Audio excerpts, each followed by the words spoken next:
Bonjour monsieur. En raison de votre expertise, nous sommes très heureux de vous proposer de participer à la première étude d'impact environnemental en Bolivie. On vous confierait le volet santé de cette étude.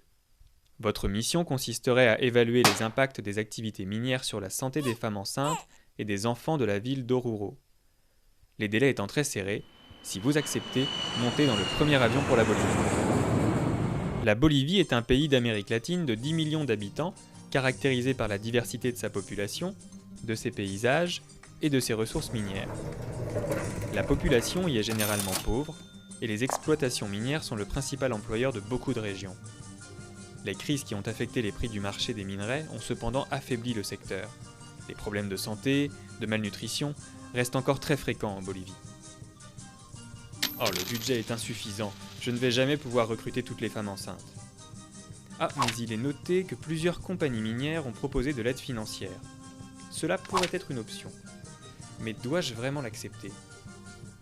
Je peux accepter, mais les compagnies risquent de me demander un droit de regard sur mes résultats. D'un autre côté, si je refuse, je vais manquer de financement. Après tout, si j'accepte, peut-être que je pourrais essayer de négocier mes résultats comme je le veux. Ah, peut-être que le risque est trop grand.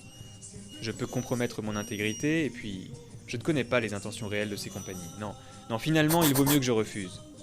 C'est trop risqué de travailler avec les compagnies. Tant pis. Je vais mener mon étude avec mon budget de départ. Oui, ça se passe bien, merci. Oui, j'ai pu rencontrer pas mal de participantes. Mais mon problème maintenant est que beaucoup d'entre elles ne reviennent pas au dispensaire pour le suivi de leur enfant. Oui, c'est sans doute parce qu'elles n'ont pas reçu de compensation. À vrai dire, je ne sais pas quoi faire pour qu'elles reviennent. Il y a plusieurs options. Mon équipe de chercheurs m'a suggéré d'offrir 5 $.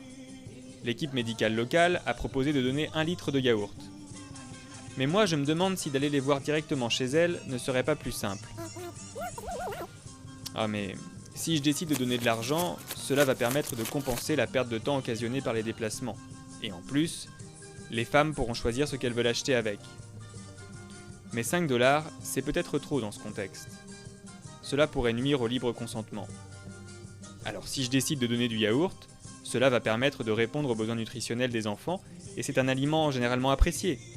Mais bon, non, finalement, je pense que je ne vais ni donner de compensation monétaire, ni alimentaire. Je ne veux pas biaiser la recherche. Je vais aller voir directement les femmes à leur domicile pour assurer les suivis. Oui, merci de ton appel, hein. Bye.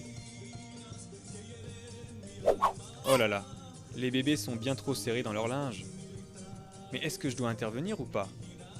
C'est vrai que mon collègue médecin m'a déjà expliqué que cette pratique peut comporter des risques pour le développement moteur des enfants. Mais est-ce mon rôle en tant que chercheur ? C'est une tradition ici, c'est vrai.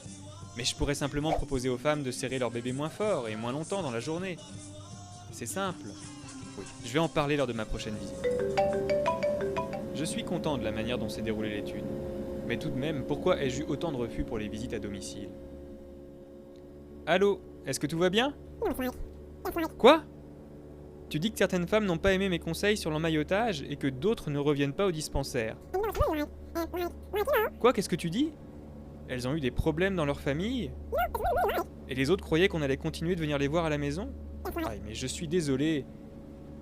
Mais aurait-il fallu faire les choses différemment alors ?